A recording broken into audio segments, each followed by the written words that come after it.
नारियल फोड़ करके क्रेडिट लेने का काम करते हैं।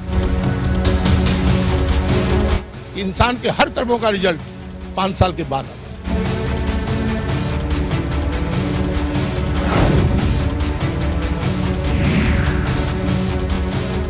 नमस्कार, मैं हूं अवनींद्र राजतोष। आपका बहुत बहुत स्वागत है हर रोज़ की तरह हमारे खास कार्यक्रम मुंबई की आवाज़ में। मुंबई की आवाज़ में आमतौर पर जिस तरह से हम आम लोगों की समस्याएं सुनाते हैं, दिखाते हैं, महसूस कराते हैं, आज हम कलाकारों की बात करेंगे जो बॉलीवुड में अपना योगदान देते हैं, अपनी मेहनत से आपका और हमारा मनोरंजन करते हैं। शो को आगे बढ़ाएं उससे पहले हम चाहेंगे कि हमारे कैमरामैन देवानंद इन चेहरों को दिखाएं जिनकी मेहनत से मनोरंजन की दुनिया में एक उछाल आता है, एक सवाल आता है और एक दौर ऐसा भी आता है कि हर किसी के मन में जो सवाल होता है उसको हम जानने और समझने की कोशिश नहीं कर पाते। लेकिन आज हमने कोशिश की है कि मुंबई की आवाज़ के ज़रिए इन कलाकारों की, इन टेक्नीशियनों की आवाज़ आप तक पहुंचाने की बात आरंभ करें। और जाहिर तौर पर हर कलाकार कहीं ना कहीं से जज्बाती होता है और उसके जज्बा के साथ खिलवाड़ भी कई बार होता है। बहुत सारे सपने यहाँ दम तोड़ देते हैं और कई बार सपनों से भी ज़्यादा कुछ मिल जाता है। हम उसको पचा पाते हैं कि नहीं पचा पाते हैं, ये सवाल हम जानने की कोशिश करेंगे। सबसे पहले आपको बताएं कि जो कैप्टन ऑफ द शिप जिसको कहा जाता है वो डायरेक्टर होता है और हमारे साथ एक राइटर डायरेक्टर हैं वीरेंद्र पासवान जी। वीरेंद्र जी, आपका स्वागत है मुंबई की आवाज़ में। आप आज की तारीख में बॉलीवुड को कितना बदला हुआ देखते हैं जब आप मुंबई आए थे और अब आप काफ़ी काम कर रहे हैं? नहीं, अभी जो ख़ास जो बदलाव आया है उसमें ये है कि पहले सिंगल प्रोड्यूसर्स हुआ करते थे, अब कॉर्पोरेट्स हुआ करते हैं। तो इसमें फ़र्क ये हो गया है कि जैसे एक बरगद के नीचे पौधा नहीं उग सकता, उसी तरह ठीक एक कॉर्पोरेट के आगे एक प्रोड्यूसर नहीं हो सकता है। एक आम प्रोड्यूसर खुल के कभी भी फिल्म बनाता है तो उससे कभी ना कहीं कॉर्पोरेट से मिलना पड़ता है और इसका क्या होता है कि नाजायज़ फ़ायदा भी उठाते हैं। इसमें यह होता है कि अब क्या होता है कि पहले प्रोड्यूसर अपने ज़रिए अपने तरीके से आर्टिस्ट को हायर करता था, ये करता था, लेकिन अब जो है अब बिल्कुल ही अलग हो गया है। अब कॉर्पोरेट जो चाहता है वही होता है। यानी क्या है कि वो बरगद इतना विशाल होता जा रहा है कि एक दिन ऐसा होगा कि जो कलाकार बाहर से यहाँ के जो नए आते हैं वो बेचारे स्ट्रगल नहीं कर पाएंगे, क्योंकि वो कॉर्पोरेट का जो चमक दमक है वो उस सीढ़ियों तक भी नहीं पहुँच पाते हैं। तो जब वहाँ तक पहुँच ही नहीं पाएंगे तो उनको तो काम मिलना तो मुश्किल ही हो जाता है। यानी कुल मिलाकर सपनों के शहर मुंबई में जो कलाकार आते हैं, टेक्नीशियन आते हैं, कई बार शायद उनका सपना चरमरा जाता है। ऐसा लगता है कि सपना भी कई बार चरमरा जाता है। बिल्कुल बिल्कुल, कई ऐसे लोग हैं कि ताज़ ज़िंदगी ऐसे ही गुजर जाती है, फिर उनको मौका नहीं मिलता है। अब क्या होता है कि कलाकार अपनी जो कला है, अपनी एक्टिंग है, वो कैसे प्रूव करे, जब तक उसको चांस नहीं मिलेगा प्रूफ नहीं कर पाएगा। तो क्या होता है कि वहाँ तक पहुँचने के लिए बस ये होता है कि अब एक नया ट्रेंड यहाँ शुरू हो गया है। जो बिग स्टारर्स बच्चे जो हैं, जैसे पॉलिटिक्स में होता था कि सोनिया है तो राहुल होगा और मुलायम है तो अखिलेश होगा, तो यहाँ यही हो रहा है कि अगर अनिल कपूर होगा तो उसकी बेटी ही होगी और दूसरे नहीं होगा। तो एक ये भी प्रचलन चला, ये बड़ा ख़तरा है नए कलाकारों के लिए कि बेचारे उस प्लेटफॉर्म तो पहुँच ही नहीं पाएंगे। अब मैं आपको बता दूं, जब हम लोग असिस्टेंट हुआ करते थे तो उस ज़माने में क्या होता था कि हम लोग पैदल आते थे, लेकिन कुछ ऐसे असिस्टेंट थे जो बलोरो से आते थे, पजेरो से आते थे, तो पता चलता था तो स्टार पुत्र हैं, तो डायरेक्टर उनको ज़्यादा ये करता था। लेकिन जब आदमी काम करने लगता है तो अपने आप प्रूफ कर देता है और फिर काम पा जाता है। जैसे मेरा कहने का मतलब है कि प्रतिभा किसी की बपौती नहीं है और लास्ट तक पा जाता है, लेकिन कई लोग इसी में दम तोड़ भी देते हैं और बड़ा ये दुख भी होता है। तो इसलिए क्या है कि जो हमारा जो फेडरेशन है, जो एसोसिएशन है, वहाँ भी बड़ी हास्यास्पद स्थितियाँ हैं, वहाँ भी वैसी जड़ें जम। तो हाथी के दांत कहे जाते हैं, आपको लगता है क्या? बिल्कुल बिल्कुल बिल्कुल, वो दिखाने के कुछ और खाने के कुछ। जैसे अभी डायरेक्टर्स एसोसिएशन की बात हम थोड़ी सी कर लें।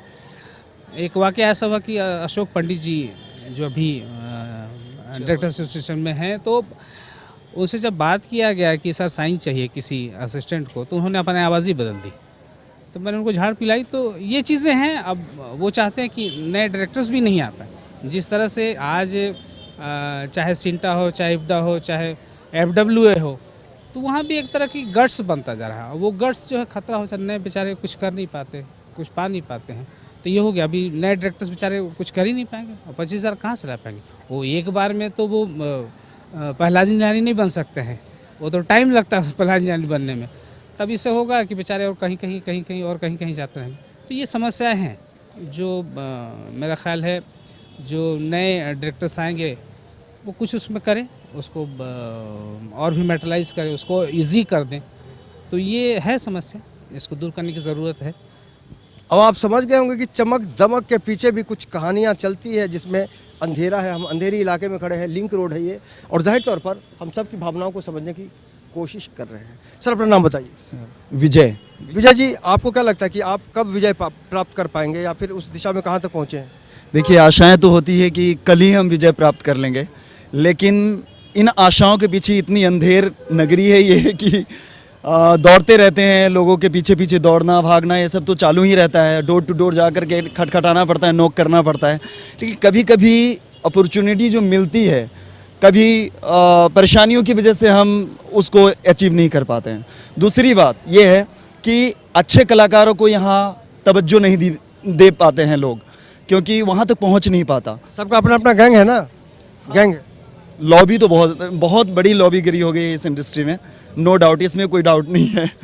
अच्छे कलाकार जो हैं वो चप्पलें घिसते रह जाते हैं, लेकिन यहाँ फुल ऑन मनी लेकर के कुछ लड़के आते हैं, और जो भी कास्टिंग डायरेक्टर हो चाहे कोई भी ऐसे पहुँच वाले लोग रसूखदार जो होते हैं, उनको खिला पिला करके आगे बढ़ जाते हैं। जिन्हें कुछ भी ना आता हो या आता हो तो भी वो आगे बढ़ जाते हैं। तो ये थोड़ी मशक्क़त है एक आम इंसान के जीवन में, और जो अच्छे एक्टर हैं उनके लिए, जो 10-10 साल थिएटर करके आए हैं, जिनका थिएटर बैकग्राउंड है, जो अच्छा कर सकते हैं, जो आगे निकल सकते हैं, अच्छे स्टार पुत्र से भी आगे निकल सकते हैं, ऐसे भी दिग्गज हैं यहाँ पर, लेकिन उन्हें मौका नहीं मिलता। आपसे खतरा भी तो है ना उनको? हाँ ज़रूर, इसमें कोई शक नहीं है कि ख़तरा है, क्योंकि हम लोग गरीब परिवार से हैं, हमारा बैकग्राउंड उतना सबल नहीं है, हम अपने एबिलिटी पे, अपने क्षमता पे ही भरोसा करते हैं। लेकिन जो ऐसे लोग होते हैं जिनके पास भरण पोषण करने का पूरा क्षमता होता है, उन्हें कोई एबिलिटी से मतलब नहीं होती है, उन्हें कोई ना कोई इंट्रोड्यूस तो कर ही देता है। लेकिन भरोसा हमें अपने आप पे करने चाहिए, और वो मौका पा जाता है इंसान। ये जो ऑडिशन का जो फैशन आया है, शुरुआती दौर में ऑडिशन वगैरह तो कास्टिंग डायरेक्टर भी साथ ही आते थे, डायरेक्ट मिलना होता था डायरेक्टर से, प्रोड्यूसर से। अब वो दौर बदल गया है, तो कितनी मुश्किल आती है? मुश्किलात तो बहुत आती है, नो डाउट। वहाँ तक इंसान तब पहुँच पाता है, हालांकि डायरेक्ट ऑडिशन भी यहाँ पे बहुत होते हैं, लेकिन कुछ ऑडिशन जो होते हैं वो मार्केबल होते हैं। लेकिन ज़्यादातर जो ऑडिशन होता है सिर्फ दिखाने के लिए होते हैं, दिखावे के लिए होते हैं। यहाँ के प्रोडक्शन मैनेजर ये दिखाना चाहते हैं कि हाँ मैंने ये काम कर दिया है, मैंने इतने आदमी का ये ऑडिशन लिया है, लेकिन उसमें जो क्षमतावान लोग होते हैं ना, उसमें वही आशाओं में ही जीते रहते हैं। ये होता है, यहाँ अंधेर नगरी है सर। कहा जाता है कि आसमान में तारे टिमटिमाने को उद्दत बहुत हैं, लेकिन बादलों की ओट में छुपे रह जाने के कारण उन्हें चमकने का मौका नहीं मिलता। तो ये वाली बात है। तो ये बहुत सारे ऐसे कलाकार हैं जो बहुत उम्दा हैं। बहुत दर्द होता है सर, कैसे कहें कि कितना दर्द होता है। मर्द को दर्द नहीं होता है, ऐसा हमने डायलॉग सुना था अमिताभ बच्चन का। मर्द को दर्द। आप अपना नाम बताइए। घनश्याम। घनश्याम जी, आपको क्या लगता है कि वाकई आज की जो तारीख में बॉलीवुड की चमक दमक हम देखते हैं, बहुत बड़ी बड़ी राशि लगाई जाती है फिल्मों में, आप कहाँ पाते हैं अपने आप को उस भीड़ में? जहाँ तक मैं समझता हूँ कि एक मेहनत, अगर हर कोई अगर पॉजिटिव हो के मेहनत करे, और जहाँ तक राशि की बात है, अगर बंदे में टैलेंट है तो कहीं किसी भी शिखर को छू सकता है।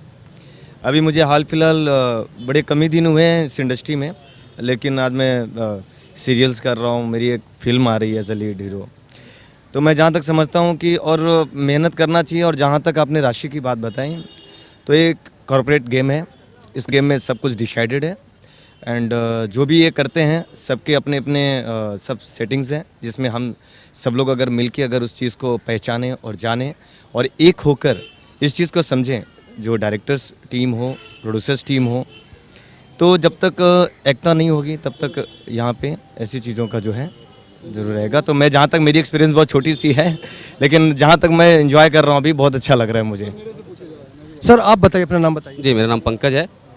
और सही बोले मेरे भाई अभी कि यहाँ पे गेम चल रहा है और टीम बना के सब चलते हैं। सच है ये, आज के हम जहाँ भी जाते हैं ऑडिशन देने के लिए, जहाँ भी जाते हैं देखते हैं कि सब जगह अपनी अपनी टीम होती है, प्रोडक्शन हो चाहे डायरेक्टर हो, अपनी अपनी टीम बना के अपने अपने काम करते रहते हैं। हम अगर वहाँ पे जाते हैं तो हमारे ऑडिशन लिया जाता है और हमें अंडर टेबल रख दिया जाता है, ठीक है हम आपको बाद में बुलाएंगे, और हम वहाँ पर पहुँच नहीं पाते हैं। हमारे टैलेंट को हमारे साथ में जो रहते हैं और भी ऑडिशन देने के जो भी आर्टिस्ट रहते हैं, वो लोग हमें बोलते हैं कि आप बहुत अच्छे किए हैं, आपका यहाँ पर सिलेक्शन हो जाएगा, लेकिन हम सपनों में वहाँ रह जाते हैं और हमारी सिलेक्शन नहीं होती। ये एक टीम है, गेम है, इसमें हम लोग दब के रह जाते हैं और कुछ नहीं कर पा रहे हैं। क्रिकेट की अगर हम बात करते हैं तो मैच फिक्सिंग की चर्चा होती है। क्या कलाकारों के जीवन में भी उसका असर होता है या क्या उसका साइड इफेक्ट होता है, ये हम जानेंगे। लेकिन फिलहाल वक्त हो गया है एक छोटे से ब्रेक का। आपको बता दें कि मुंबई की आवाज़ में हम बॉलीवुड के कलाकारों की तकलीफ़ को सुनने की कोशिश कर रहे हैं और जाहिर तौर पर इनका जो मकसद है वो बहुत ही लंबा है, आसान रास्ता नहीं है। देखते रहिए मुंबई की आवाज़।